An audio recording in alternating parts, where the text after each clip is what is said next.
Sunday, but if you're like most of America, you're probably not too thrilled with the matchups. So how about we talk some baseball today? Because there is some very positive Mets news to be talking about, not just the most recent big signing, but they also made some maybe under the radar signings, as we will discuss on episode number 58 of the Queen's Connection. I'm your host, Andrew Patton, joined by the co-host, Corne Hogveen. And Corne, obviously the long wait is over for what Pete Alonso will do, and I think the end result is not too surprising to a lot of people. Yeah, I think we should be thrilled. I still think before getting all into it, I still think Pete gets maybe a little bit more than he deserves in $30 million for this year.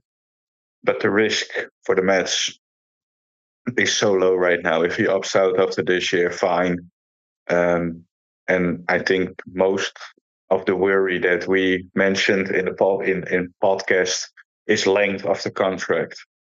So I think getting him for probably 1, maybe 2 years right now is a huge win for this team. Exactly, like that was the thing all along that we were trying to convey is we didn't hate the player, but what the player was asking for was something that we weren't particularly interested in. And shocker, David Stearns and Steve Cohen were in line with our thinking on that. But Alonso comes back, 2 years, 54 million. We'll dive into that, but let's get some of the other stuff out of the way real quick. Some of the more under the radar stuff I alluded to off the top. We'll go back to the end of January where the Mets they brought back another familiar face. And it wasn't just Alonso that was a member of last year's team that re-signed. Ryne Stanek is back on a 1-year deal worth about 4.5 million, but it could get bumped up to 5 million with incentives and whatnot.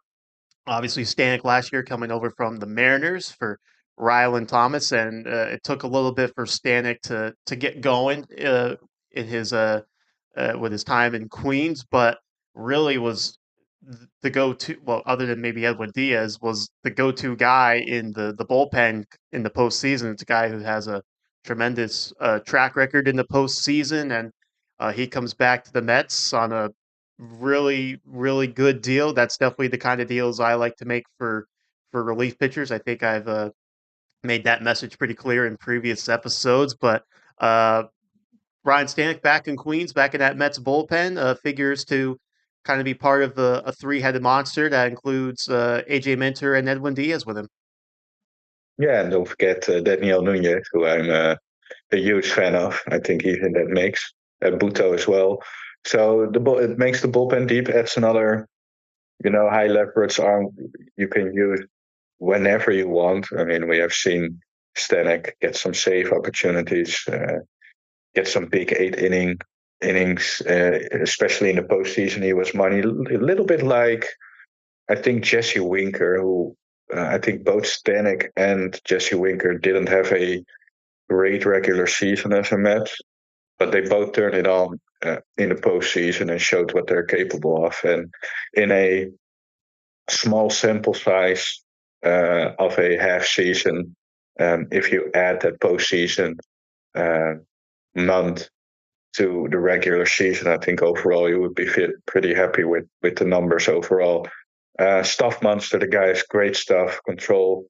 Sometimes eludes him a little bit, but I mean that's for a lot of relievers the case. So Stanek isn't alone there. But in the postseason, he shows what he's capable of and what he can bring to this ball club. So another tremendous low risk move the Mets made, and I think besides Juan Soto, they did a lot of that this offseason. Low risk, hopefully high reward. Stanek, you mentioned it recently. The Mets aren't afraid to DFA someone if they don't perform.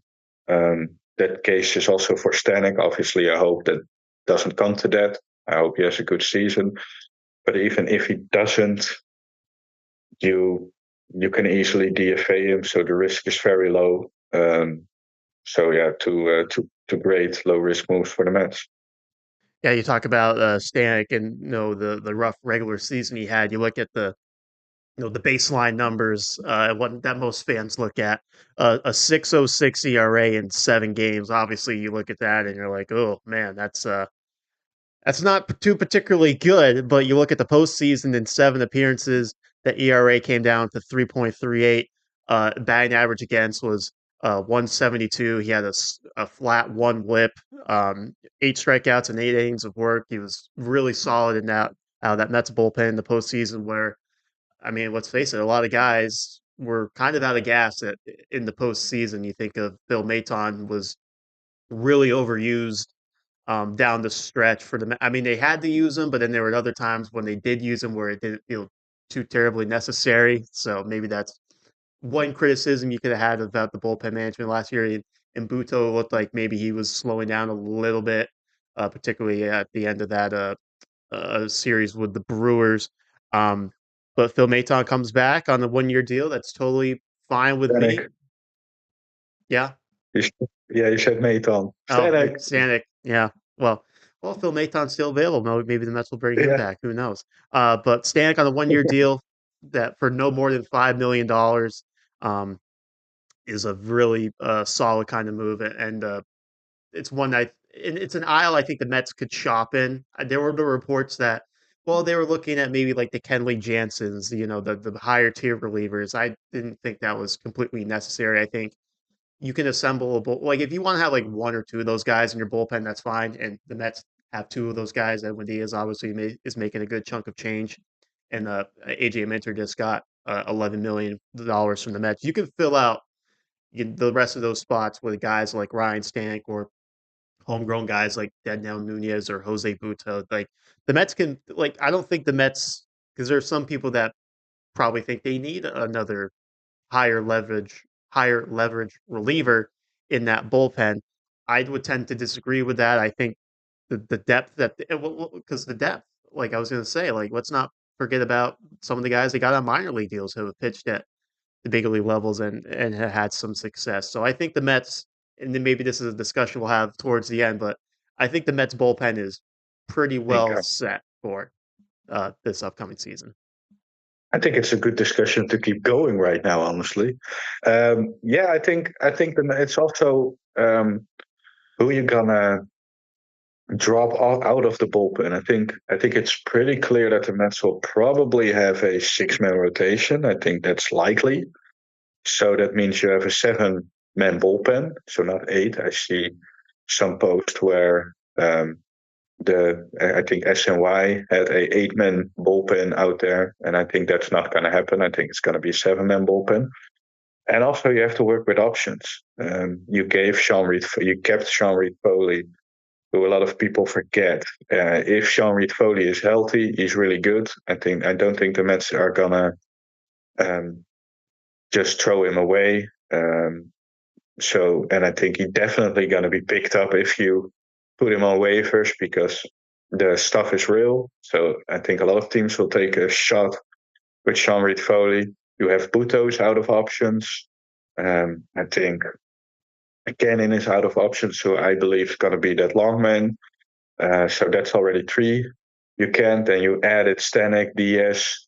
I like Nunez. I think Nunez is better than a free agent you can get right now. So why not have Nunez in your bullpen for the season? So right now, I think even guys like Reed Garrett and Huascar Brazoban are probably depth. So those 2 guys are actually pretty good arms to have as depth. I think Reed Garrett we see a lot of Reed Garrett clips, by the way, by the Mets on Twitter. He's been out there, which makes me believe he might make the bullpen. But I think right now he's on the outside looking in. And another point I want to make about Ryne Stanek, I think people tend to forget. We have seen that a lot of times with relievers who come over mid-season in the trade deadline, that they tend to have to adjust a little bit. I think Michael Givens is a pretty good example who got rocked, I think, in the first 2 outings he had, and then pitched well, but was remembered as a guy who was bad for us for some reason. Besides 2 outings where he did pitch well, and so you see a lot of times when relievers come in that their ERA ballooned a little bit. So I don't take that much into what Ryne Stanek did in the regular season. I think the postseason showed what he's capable of, and obviously he's going to have some ups and downs. But I think the bullpen overall can handle Ryne Stanek in his down period to have others who will step up in the Stanek role, and then when he's back on track, um, you can ease him back into more of the high leverage role. So I think the Mets have a good deep bullpen to do that. Yeah, so if you look at some other guys that could be potential bullpen options, kind of more the 6, 7 guys, if you want to put it that way. Obviously, Danny Young, we know Danny Young, and he had some good stretches out of the Mets bullpen. Kevin Herget, who they got off waivers, I believe, if memory serves me correctly. Austin Warren was a waiver claim as well, and like I talk about with the minor league guys, Tennessee Cabrera, also, Anthony Gose, who was the outfielder converted to reliever, who's had some stints with Cleveland and has pitched well in spurts there. So, um, it's well, it's like you say, it's a deep bullpen. I don't think they necessarily need to continue shopping for the likes of the Kenley Jansens that are still available on the market. I think the Mets are pretty solid when it comes to the bullpen depth. And we look at Daniel Nunez last year. There could easily be another one this year. Like it could be Wilkin Ramos, so the guy who we talked about who was really good in Double A Binghamton last year. He had some stints with the AAA squad. It didn't go as well, but there's always an adjustment to be made there. So maybe he's the 2025 version of Daniel Nunez. There's always in-house options um, that could and Max Kranick, who was on the postseason roster for the wild card series. He was a starter converted to reliever down in Syracuse and pitched well down there. So that's another guy that potentially could be an option for you. So I think the Mets are pretty and Tyler Zuber. I'm just looking at the roster right now. I forget Tyler Zuber's on there. So I mean, it just goes to our point of the pitching this year is really really deep. I don't think the Mets need to make too many more moves when it comes to their pitching staff. No, no, I think they're pretty set. And like I said, I think I think even if you I think we are in the part of spring training where you can get good arms for the bullpen pretty cheap. I think we saw it with Ryne Stanek. David Robinson's, for example, is still out there. Um, but yeah, to me, it's are you getting a lot better with a guy like David Robinson instead of a guy like Daniel Nunez? I doubt that. I think Daniel Nunez is better, and he's kind of the only guy who has options. So it's just not a smart thing to just give away um, a guy like Shamrit Foley or even a guy like Jose Butto. I think we all want to keep Jose Butto out there. But those guys don't have options. So they need to stay on the 26-man roster. And another thing I wanted to add, like you said, even a guy like Cabrera, who's a lefty, who was pretty decent if you look at the basic numbers last year. And we have him on a minor league deal. So that's a lefty you have there if Minter gets hurt or anything. Danny Young, I think he is out of options, so I think he's a little bit of that guy that might be a DFA candidate if maybe even Pete comes on. Unfortunately, because I like Danny Young, but right now I don't see a bullpen spot for Danny Young, bearing injuries. So you're probably going to lose him anyways. Well, David Stearns has some interesting roster moves for the 40 man to be made when it's all said and done. So let's shift from the bullpen to the infield because the Mets added an infielder, Nick Madrigal, to a 1 year. It's a split contract, so the different amounts at the major league level compared to the minor leagues. Madrigal, a former fourth overall pick, was actually traded. from the White Sox to the Cubs in the Craig Kimbrell deal a few years ago. Kind of came out hot, but has since cooled off quite a bit with the bat. So it's a guy who's not particularly a big slugger. He doesn't strike out a lot though. He's only got a. I got the Decomo article right here. He's just struck out 9% of his career plate appearances. So that's a pretty good number. But it's a guy who's uh he's if he gets more like than 5 home runs a year, that's going to be quite a feat for him. So um I'm not I'm not told like he's got options. Obviously, he's only 27, which is uh kind of crazy because it feels like he's been around a lot longer than that. Um, but it's a guy I'm not really enamored with. I'll put it nicely. So try to co- convince me why Nick Madrigal was a good pickup for the New York Mets. I mean, yeah, convincing will be tough because Yeah, the numbers aren't great. if you can't, then maybe we'll wash I'm it. But gonna but try. usually you're like Mister Sunshine.com. You can always put a positive spin on it. So I'm going to ask you to try to put a positive spin on this. Is this a move where I'm jumping for joy? Obviously not. I think, but it's a split contract. He's in the minor leagues. He's like you said, he's 27 years old, so he's not old. He is known to be a good defender. He wasn't good last year according to outs above average, but the years before he was really good at third base. So it gives you some, you know, it gives you some depth there if some guys get hurt or if Fiento struggles a lot, that you can move him to DH and you have a good defender at third. Um, I mean, in a perfect world, you don't need Nick Madrigal. Gonna be honest, in a perfect world, if you need a third baseman, you have Brett Beatty. Um, but hey, it's a guy who has been a first rounder for a reason. Um, we have seen the Mets do well with a guy who is kind of like Nick Madrigal. I think you can compare Jose Iglesias to Nick Madrigal before last year. I think Jose Iglesias had a career year, but if you compare the numbers before that year, I think they're probably pretty comparable. So they're similar type players.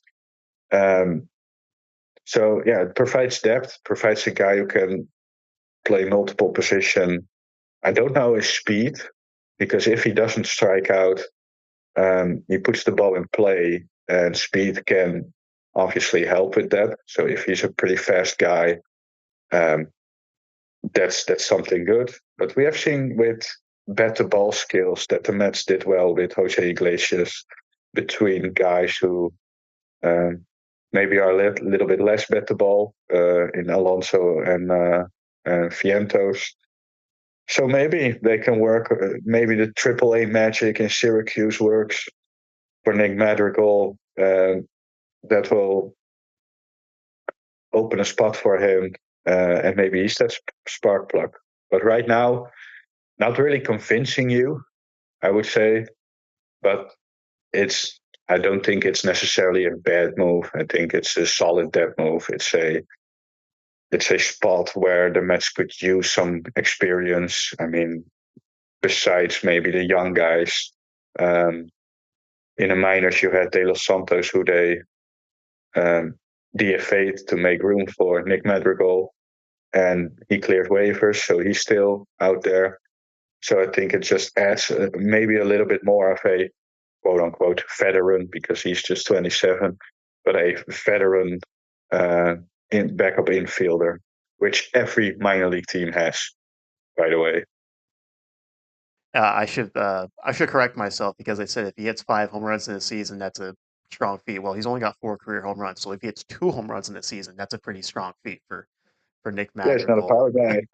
And it No, doesn't have to be. I mean, Jose Iglesias, I think he hit 2 home runs in one game, but overall maybe hit four. So um, during last year, so it's not like he needs to do that. But yeah, and let's hope we don't necessarily need him, and then he's just depth in AAA. Or if we do need him, let's hope that the Mets in AAA did well with Jose Iglesias. Maybe they can do the same with Nick Madrigal. Yeah, well, we shall see how it happens, how it all plays out with Nick Madrigal, and like you said, hopefully he's not relied upon as much as the Mets relied upon Jose Iglesias last year. And you make the point about Iglesias where he didn't have the big home run numbers, but I think power, it's a little misconstrued, like as people associate power with home runs, obviously. But like I also kind of factored power into like extra base hits, like putting the ball in the gap, getting the double, triple, Mm-hmm. stuff like that. Um, so that's not how I view power. Obviously, home runs are involved, but it doesn't just have to be hitting the ball 450 feet. Because you look at Jose Iglesias last year, if you look at his slug number, it's a pretty good slug number with a Mm-hmm. lesser home run total. That's because he was getting a lot of extra base hits. So, um, I wanted to make that point as well. And obviously, I think Yeah, you want to rebuttal. I do. I do want to respond on that. That's last year's Jose Iglesias, but if you look before last year, he's not necessarily a big slugging guy. If at least how I remember him. But last year was obviously a different year for Jose Iglesias, which I honestly doubt he will do again. I think we have said that in last podcast. If you look at his career trajectory, I don't think he has a very high slugging percentage. Probably a little bit higher than Madrigal, but I think Madrigal also had one year where his OPS was close to 800, if I remember correctly. Um, so yeah, I think if you don't put that 2024, that magical Iglesias season, if you put it out there, I bet they are kind of like the same. I think Iglesias might be a little bit better, but I think overall, if you compare those two without Iglesias 2024, I think they are comparable. Yeah, last year Jose Iglesias' slug was 448. His career slug 386. So there's There you yeah, the go. OPS plus last year 137, and the career OPS is 91. So I mean, maybe the Mets can catch lightning in the bottle. Maybe this is the year Nick Madrigal, for whatever reason, if he has to play for the Mets, uh, puts together a solid season. But based on the track record, I have my doubts about that, but we shall see. I'm looking at because he was drafted fourth overall in 2018. I was looking at that draft class. The three picks before him: Casey Mize, Joey Bart, Alec Bohm. The next two after him: Jonathan India and Jared Kelnick. So Not a. It's. I mean, it's all drafts are iffy, yeah, and it's all major league players. Some are a little bit more, valuable than others. I think Kelnick is probably a little bit of a bust.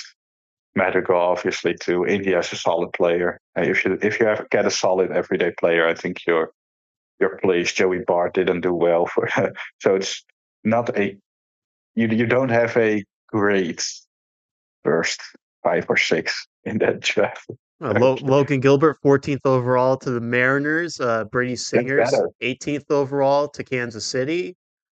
Yeah, Noted now Met killer Bryce Terang went 21st overall to the Milwaukee Brewers. Nico Hoerner, 24th overall to the Cubs. Tristan Casas, 26th overall to Boston.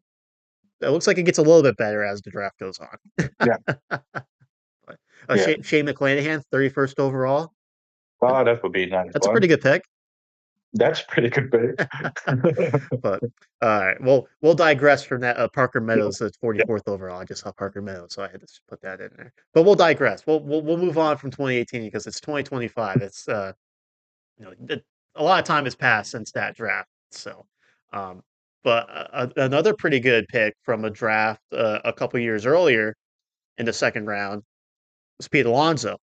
So now we'll get to the big kahuna as Pete Alonso returns to the Mets on a reported 2-year, $54 million deal. It opt out after the first season. I believe it's actually a $20 million salary with a $10 million signing bonus. So that's how we get the 30 million here in year one. If Alonso were to opt in next year, it would go down to $24 million in the 2026 season. But I think barring any catastrophic season, I guess would be a word to be put for Pete Alonso. He's going to most definitely opt out of this contract. But that's a discussion to have another day because right now the focus is on 2025 and Pete Alonso will be in Queens for 2025. Obviously, for Alonso's sake, it's not the deal he was looking for when November came around. Um, but he remains a New York Met for at least one more season. Uh, just kind of we talked a little bit about it at the top of the of this episode, but it's a deal I know you and I are very satisfied with because it does not involve a long term commitment for I don't want to be a Debbie Downer, but slugging first basemen traditionally don't have good track records of um, longevity. We'll put it that way. Um, but for the here and now, it's a really, really good deal, and I'm glad Pete Alonso's back for the 2025 season. Absolutely. Yeah, Stearns doesn't like to give long-term deals to first basemen, and he most likely gives another 1 year deal to a good first baseman. I still believe that the numbers Pete will put up will be good. So his OPS plus will be good. So for this lineup, it's a tremendous addition. And I think the Mets won these negotiations. Obviously, Pete still gets 30 million. Like I said, on top of this show, I don't think 30 million for Pete Alonso, if you look at his value, is necessarily what he should get. But I'll take it um, if that's limited the risk with the years he got, and a 1 year, maybe two, but probably a 1 year deal if everything goes well or good enough for Pete. I think if the Mets, if he opts out, it's probably a very good year he had for the Mets. So he'll definitely take that. I think it will be a good thing if he opts out. And I think the most common way to not opt out is probably an injury, but we don't want to see that. You get a guy who will be in your lineup every day. You get a guy that will probably hit close to 40 home runs. I think with the people in front of him, he will probably, you know, get close or over the 100 RBIs. So you get a productive bat in the middle of the lineup. So definitely lengthens the lineup, um, gives the Mets who I believe that the bottom of the lineup was a little bit lacking right now. I think you'll take that bottom of the lineup if you see the first six. If you add Marte and Winker in that DH platoon, I think you are very pleased. Alvarez hitting seventh. I think Alvarez gonna take a step forward with the bat. So then you definitely have a deep lineup right now. So yeah, I think it's a good start to maybe a little bit of an earlier, happier start of spring training, and makes me truly excited to start this year. Yeah, I'm gonna. I want to talk about something, and I know you're gonna definitely agree with me. It was a point you made in the previous episode that we talked about with some of these contracts, particularly the Juan Soto one. I've been hearing a lot of, well, David Stearns didn't really want Pete Alonso. This was all Steve Cohen that made this happen, and Steve Cohen has said this a million times. I don't know why it hasn't resonated with people. Steve Cohen is not going over his president of baseball ops head when it comes to these contract negotiations. Like they're obviously in collaboration on a lot of stuff, but it's not a well, you know what, I'm the owner, I'm going to negotiate this. You just go sit on the bench for this one. David Stearns he wants Pete Alonso, but on their terms. And obviously they got him on their terms. I don't blame David Stearns for not wanting to give Pete Alonso a 6 year deal. Guess what? Steve Cohen didn't want to give Pete Alonso a 6 year deal either. So let's kind of pump the brakes on this. Well, David Stearns doesn't like Pete Alonso. He didn't really want Pete Alonso stuff. I think that's just truly and completely false. Yeah, if they didn't want Pete Alonso, then they wouldn't definitely haven't kept in contact until February. Then they would probably say in May we do a due diligence, and all right, we're moving on. We might be looking elsewhere. The moves the Mets made, even after they said, and I think I said it around that time in the podcast, even after they said that the reports were there that they're moving on, weren't to block a potential Pete Alonso move. So that showed to me that they're still having a slight hope that he comes back, and it was a negotiation tactic. But the point you made was more about people. I hate seeing that, honestly, on X or Facebook or whatever. I see Mets post that people tend to, you know, uh, give Steve Cohen, who's a very good owner, like give Steve Cohen his flowers for what he doesn't do, and turn on one of the best executives in baseball. I said that last week. I said that when David Stearns explained something in the way he should have done, was booed for it, and then Steve Cohen said kind of like the same, but with a little bit less of a break on what he said, and he gets cheered, and that annoys me. David Stearns is our president of baseball operation. David Stearns is a very good president of baseball operation.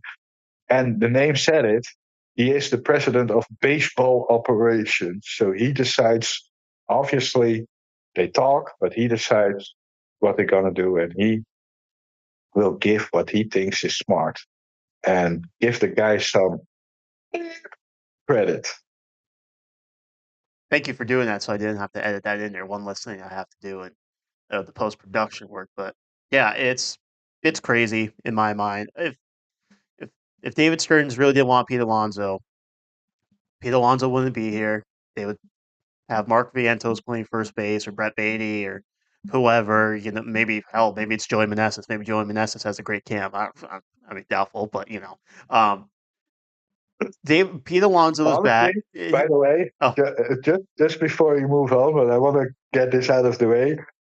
Nick Madrigal is a better minor league deal than Joey Meneses. There, I said it. so you're put Overall, so Joey Meneses for you is like Matt Adams for me. 100%. It's Uh, an old guy who had one good year and hasn't done anything since.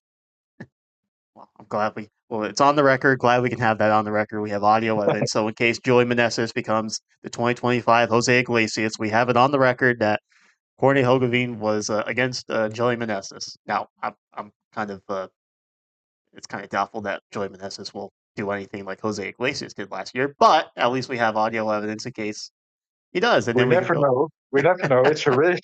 It's a risk not liking people on this podcast because if you can get burned, you will be burned. But I think you kind of feel the same way, but just not saying it right now. Joey Meneses had one nice breakout year when he was like 31, and then he came back to earth. And he's Right. fine as depth. Yeah. I mean, put him in Syracuse, fine. I don't care. I'm not. But it's Nick Madrigal. I think you have more with Nick Madrigal as a minor league deal. He's 27, younger than Joey Meneses. Yeah, I was gonna say at least Nick Madrigal is still in his 20s, so that's at least And it's first of all, like if Nick Madrigal was 33, I'd probably be a lot more pissed about this. yeah, and he has versatility. Yeah. Joey Meneses is a bad first baseman that's going to be probably DH, which you're probably never going to use in the major leagues right now. Wait. Well, we'll get the train back on the track here, and the main point is Pete Alonso is back because David Stearns did want him back as well. It was not just that Steve Cohen wants him back, so he's going to take control of these negotiations. Whatever. This is obviously a collaboration, and if the deal was right, David Stearns was going to do it, and this is the right deal, and that's why they did it. So let's all stop with this David Stearns slander or hate and whatnot. I think it's kind of ridiculous, but you can't change people. people are stubborn, as we know. We're stubborn in our own right in different things, but True. um, it's just a little. I think it's just a little bit too much. I think it's honestly probably because David Stearns is like the Harvard guy and whatnot. Like if he was like a longtime baseball scout, I think like people might have been like, well, he's been like you know he's a young guy running a team in one of the biggest markets in North American sports, and he went to Harvard, and he looks like he knows calculus pretty well. So people, they think like, you know, I think that's kind of what I think people have a misconception about David Stearns. Well, one thing that just crossed my mind right now: Mets fans love everything Steve Cohen does, besides his pick for who is running baseball operations. Which you love everything that guy does, and when he hires a guy that does so well, you don't give him. You still give Steve Cohen credit for things. Steve is a great owner, but please, we have a good president of baseball operations. There's a reason we don't have a GM under him, because he can do it all. He has a good team below him. Um, be pleased. I think David Stearns is probably one of the best things that happened to the Mets, and I'm honest with that. I think um, I mean, obviously, without David Stearns, without Steve, we wouldn't have Stearns. I think that's a fair point to make. So, indirectly, Steve Cohen being our owner is probably the best thing that happened to the Mets. But David Stearns is probably one of the better things Steve Cohen did. Let me rephrase that. Steve Cole or David Stearns has the chance to be the best Mets front office individual since what? Frank Cashin, Steve Phillips. You're talking 80s, 90s there. I mean, do you want to say Omar? Uh, Maybe. Probably better. I think he showed last year what he's capable of with limited resources. I know we had a big payroll, but most of it was thrown away for guys who weren't on our team.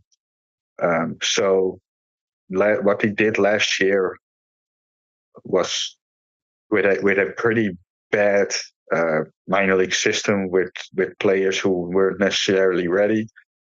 I think it showed what he's capable of finding good deals and good. And if he does that again with a couple of guys we signed, if Clay Holmes has a great year, Frankie Montes has a great year, I hope that finally then people really start trusting David Stearns.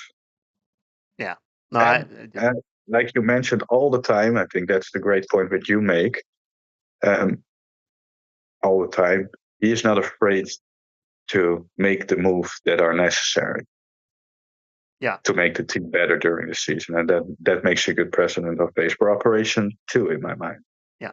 Well, because my point's always, but mostly the guys that are on the 1 year deals. I mean, Robinson Cano was the exception, and that was pre David Stearns. But the point is, you're going to pay the guy anyway for this year. If he's not producing, just pay him to go away. Just cut the bait. Just be like, all right, here's your check. Thank you very much. The exit's to the left. Like, and David Stearns showed he'd do that. Obviously, we saw it at the end of May, and then even at points in the middle of the season, Jake Diekman, like they're willing to just accept the fact, like, you know what, this guy's not going to help us. We'll just give him his paycheck and tell him to leave. And that's the part I probably love most about what David Stearns did last year. So, And then he finds a guy like Danny Young, right, who who was on a minor league deal, I think. yeah, yeah. And it's not the only guy he finds. It's not like he, um, Luis I mean, he Torrens, glazed Luis Torrens, like an in-season trade, it. Yeah, like they knew, like obviously Torrens' contract probably with how everything timed out when June 1st came around. He was probably going to opt out of his deal with the Yankees. David Stern said, "Hey, we'll give you some cash, so we'll take Luis Torrens. We'll have a spot for him on that 40-man roster right there." And that was because they DFA'd Omar Narvaez, because Omar Narvaez wasn't doing anything, despite the fact that they were paying him $7.5 million. He at least realized this guy's not really living up to his paycheck. let's just after the like he's gone after the year anyway. Let's just get a head start on this. We're paying him anyway. Tell him to go away. We'll bring Luis Perez in, and that was such a big upgrade. Definitely, he's your backup now, and he's a really good backup to. So another great, yeah.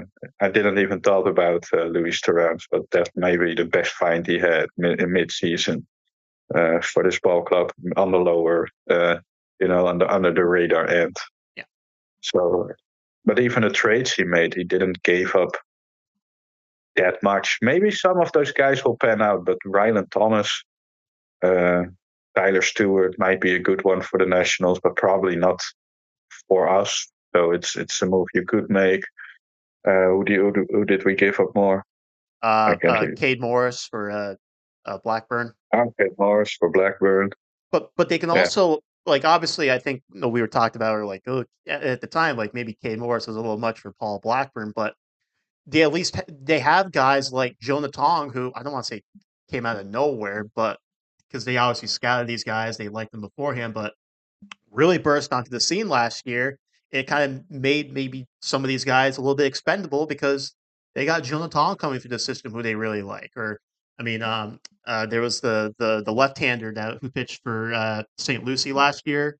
Is it Franklin Gomez that you really like?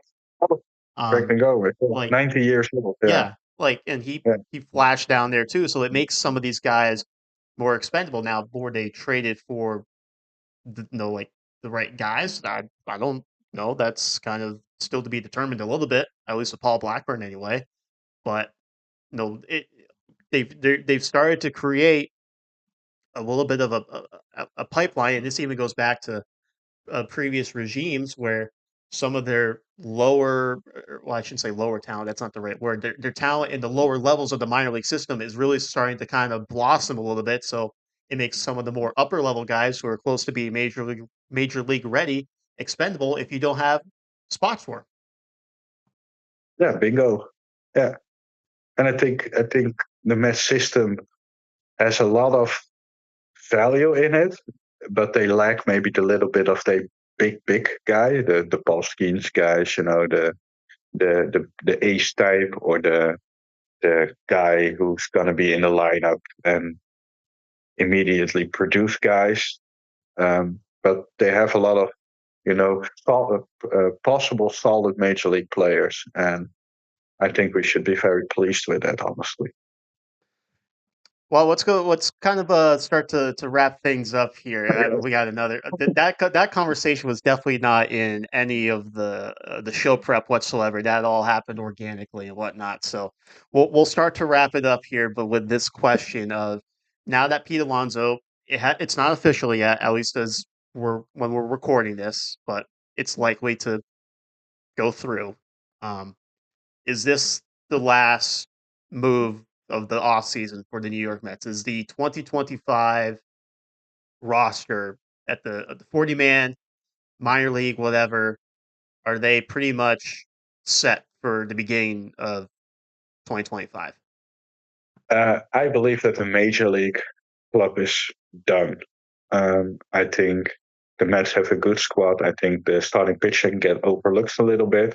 I think a very deep bullpen. I think the bullpen is going to be great, and I think that will help the starting pitching. You have some guys in that bullpen that can give you a couple of innings when a Clay Holmes just goes five or Frankie Montes just go five, um, and shut it down or keep it close. I think the bullpen is going to be a huge part for us, and we see with a lot of teams that a good deep bullpen with probably six guys you can put in at any situation right now. I think it's that good. And maybe even more. Maybe you can add a Reed Garrett or Brasaban in that mix as well. So you have a lot of good arms in a bullpen that will help make this starting rotation better. And I think, and the lineup is just pretty great too. So I think this is definitely a contender to win the National League East right now. One move that might happen, which I doubt, is maybe get a starting pitching from the Padres. I could see that happening, but I just doubt that it will happen. But I wouldn't be necessarily shocked if that happened. But if I want to put my money on it, that's not going to happen. And I think the Mets 26-man roster is done.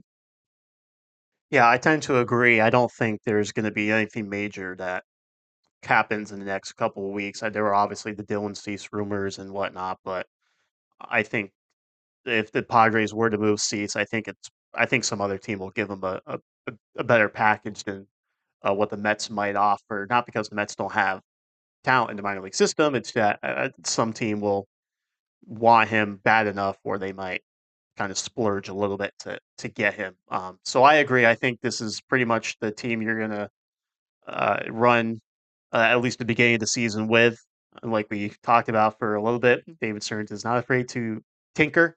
But for right now, anyway, I think this is the team you're gonna feel or you're gonna run with at least for the time being. I know there were some people that you kind of alluded to it that are a little bit questioning their starting pitching staff and no, going back to well, they didn't have an ace last year, and that caught up to them. I think John Harper has been really on that case, but John Harper, every time I see John Harper, I think his jaw's going to fall off. I don't really value much what John Harper has to say. I think the Mets, what did the Mets in last year was a lot of guys who hadn't thrown that many innings, and it just caught up to them. But now a guy like Manai, if they get to that point again, hopefully they do. I think he might be a little bit more uh, fresh and might be a little bit more ready for a deeper playoff run if the Mets are fortunate enough to get there. So um, I think they're set. I love the pitching depth. I love. I mean, we talked about it so much. I love the depth they've assembled in the starting rotation in the bullpen, and I think if guys are have to have an IL stint and whatnot, they'll be well prepared to fill those spots with guys who are capable of pitching solid 5, 6 innings. Exactly. Yeah. The point I want to make was you have a guy like Tyler McGill who did really well and definitely found something who's now depth if you look at the roster right now. Um, so um, we might not have a true ace, but I think right now you can go out every day and see a solid pitching performance. I think the only one who probably is gonna, be iffy at times is probably Paul Blackburn, who has his days where he just gets tattooed. Well, that's one game. So yeah, just throw Griffin Canning in and get your reliever some rest, and you will manage as well. I think Peterson is an underrated guy. I think people look a little bit too much at the under the line stats for Peterson. Yes, Peterson had a iffy and a little bit lucky first half with a little bit of a high whip, but his ERA stayed down. But I think the second half, his whip went down, got a lot more ground balls, and that ground balls not necessarily, you know, gets into the hard hit rate. I mean, you can hit a hard ground ball, but still find out more often than not. So he's turning into a solid ground ball pitcher. So I think he's a little bit underrated in that department. I think if he has a good second year after his first year, I think a lot of people will think differently. Um, so my point is we don't have a bona fide ace, but I think we have a solid arm every day out there, which can win you the ball game. I think the Mets have a good chance to win uh, any ball game. Not all, obviously, but um, I think you are in a decent spot every game with the 6 arms you have. I agree 100%. I think that's the perfect way to wrap up this episode of the Queen's Connection. So, yeah, the next time we talk, camp is going to be open. Pitchers and catchers are going to be down there. I mean, they're already down there, but officially, this will be the first couple of days of spring training. So we'll wrap this up. And Mr. Hogeveen, thank you, and we'll talk to you very, very soon as we get ready for spring training. Yes, definitely looking forward to it. Let's go, Mets. All right, this has been episode number 58 of the Queen's Connection, a production of Patent Sports Creative. Make sure to like and follow Facebook and Facebook and Twitter, X, whatever you like to call it, Elon's website. And make sure to like and subscribe wherever you listen, Spotify or YouTube. So we thank you very much for listening as we are just getting another day closer to spring training.